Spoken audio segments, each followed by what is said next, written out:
Just Cheesy the Podcast, presented by Just Cheesy Productions.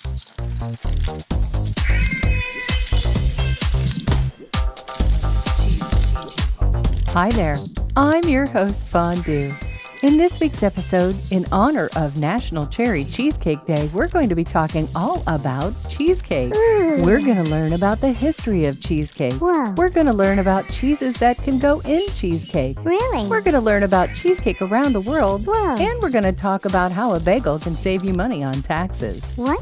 And of course, no episode would be complete without our cheesy joke. Yeah, jokes. Stay tuned for episode 75, Cheesecake, Cheesecake. on Just Cheesy, the podcast.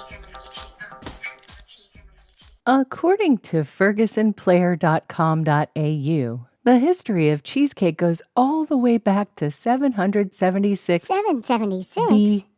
Whoa. That's right. In 776 BC in ancient Greece, we see the first ever cheesecakes. Wow. And they were served to athletes during the very first Olympic Games. Okay. Around the 5th century, All right. we see the earliest mention of a cheesecake by Greek physician Stop, Fondue. Aegimus. Just stop. Yeah, I know, cheesy. I know. Stop. But this Greek physician wrote a book on the art of making cheesecakes. Whoa. And according to juniorscheesecake.com, these very early cheesecakes would have been made of fresh cheese. Ooh. They would have been pounded smooth with flour and honey. Right. And they would have been cooked on an earthenware griddle. Whoa. We're going to be bouncing between Wikipedia, Ferguson Player, and Junior's Cheesecake for the rest of this history. Okay. So we hear about the first cheesecake all the way back in 776. It's at this point we see the Romans get into the action. Ooh. Marcus Porcius Cato Oh, boy. wrote about farming, wine, and cooking Ooh. around 234 to 149 BC. Wow. He gives us a recipe that calls for 2 pounds of cheese crushed with a mortar, adding 1 pound of wheat flour. Okay. You mix it together, you add an egg, and then you cook it slowly in a hot fire under a brick. Ooh. The conquering armies of the Romans started to bring the cheesecake to Great Britain and Western Europe by about 1000 AD. Wow. And it wasn't until 1390 in the first English cookbook that we see a collection of medieval English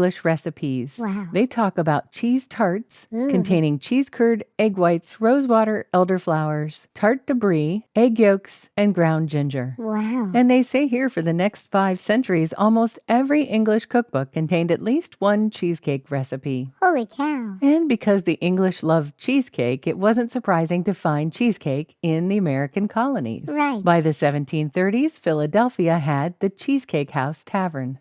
Martha Washington's cookbook offered 3 cheesecakes Wow. and a baked curd pudding. What's that? And apparently a baked curd pudding is just a cheesecake without the crust. Makes sense. And apparently before 1875, if they mentioned cream cheese, it wasn't what we thought of today. It was Oh. called a slip coat cheese, which was rich milk, Okay. heavy cream, mixed with a little rennet, coagulated, drained, left to ripen in muslin until the exterior dried, it formed a loose rind, and it had a creamy interior. But it wasn't until William Lawrence in 1872 in New York where they say he imitated a neighbor's Neufchâtel. He added a large amount of heavy cream to create a silkier, more spreadable cheese, dubbing it cream cheese. Right. Until around the 1930s, it seems that Americans preferred their cheesecake with curd cheese. Really? And the first person to be credited with introducing the New York-style cheesecake was Arnold Rubin. Oh. He was an immigrant who owned a succession of Manhattan restaurants. He also claimed to have invented the famous Reuben sandwich in 1914. Ooh. Of course, as a side note, Reuben Kulikovsky also said he invented the Reuben out in Omaha, Nebraska. Oh. By the 1940s, we start to see some innovation with crust. Really? We see a recipe that contains cream cheese, heavy cream, baked in a cookie dough crust. Ooh. And we also see graham cracker crusts. Yum. At this time, people started to put cream cheese with sour cream because it gave a creamy texture and an interesting tang. By 1940, Evelyn Overton found a recipe in a local newspaper that inspired her original cheesecake. Really? She wanted to have a small cheesecake shop. She started by making cheesecakes in her home. Really? She supplied them to the best restaurants in town. By the 70s, she moved to Los Angeles and made an attempt to own a business. Really? With the last of their savings, she and her family opened the Cheesecake Factory. Holy cow. Cheesecake Factory is not a sponsor. I wish. But if it was, the ad would go right here. Have you ever wanted to listen to the web? Yeah. Well, Newsly makes that possible. They do? They're an all-in-one audio super app for iOS and Android. Super app. You can listen to trending articles on the web on topics that you choose and get them read to you in a natural human voice. What kind of topics? Sports, Cheese? tech, business, science. Cheese? I'm sure there's even cheese. Yay! They even have an entire section for podcasts. Are we there? Of course we are. Ooh. It's one of my new favorite podcast apps. They even have digital radio. Holy cow. Just go to www.newsly.me to download it free. Whoa. Or use the link in the description. If you use the promo code CHEESY, that'll get you 1 month free premium subscription. Yay, Newsly. Now, back to the podcast.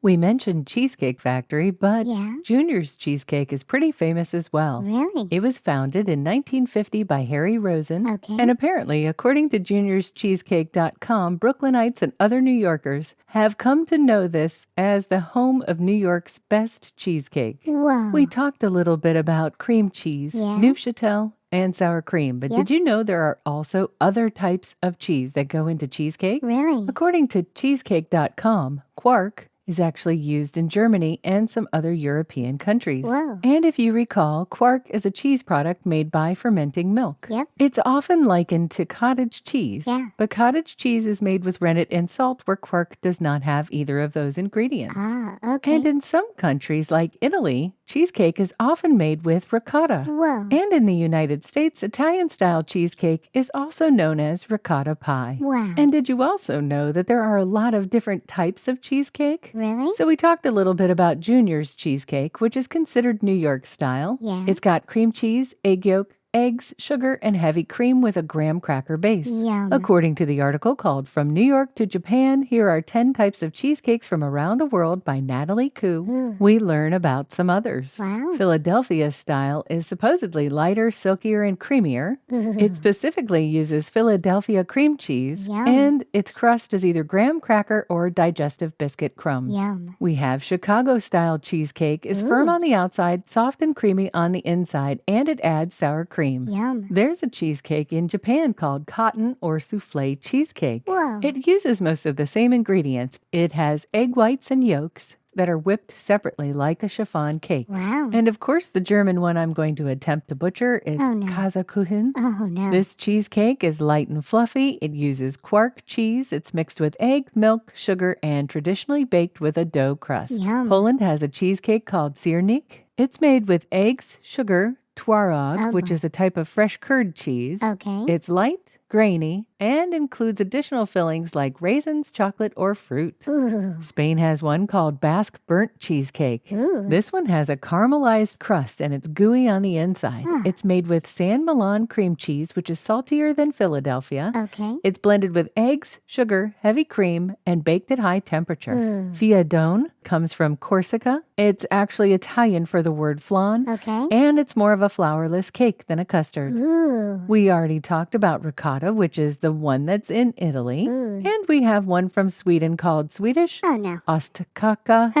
I don't know. I'm so sorry.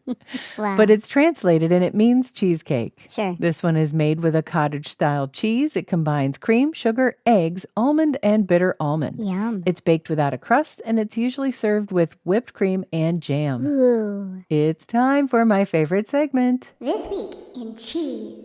According to an article called The Cream Cheese Stuffed Bagel is Here by Danielle Wiener-Bronner from CNN, Ooh. we learned that New York has a tax on prepared foods. What? If you order a plain bagel, no tax. Okay. But the act of cutting and spreading cream cheese is taxed. No. So according to H&H CEO Jay Russian, they're actually making a pre-cream cheesed bagel. Whoa. So they're taking the bagels and they're piping in Philadelphia cream cheese by hand. Nice. That way you can skirt the tax. I'm ready for a joke, Fondue. Okay, here we go. What do you call a vegan cheesecake? I have no idea. Cake. Oh, my. Get it? Cake. I thought that one was pretty good. Yeah, it wasn't bad. And a little bit cheesy. Thanks for listening to Just Cheesy the Podcast, episode 75, Cheesecake. Thank you. We look forward to talking to you next week. Stay cheesy, everybody.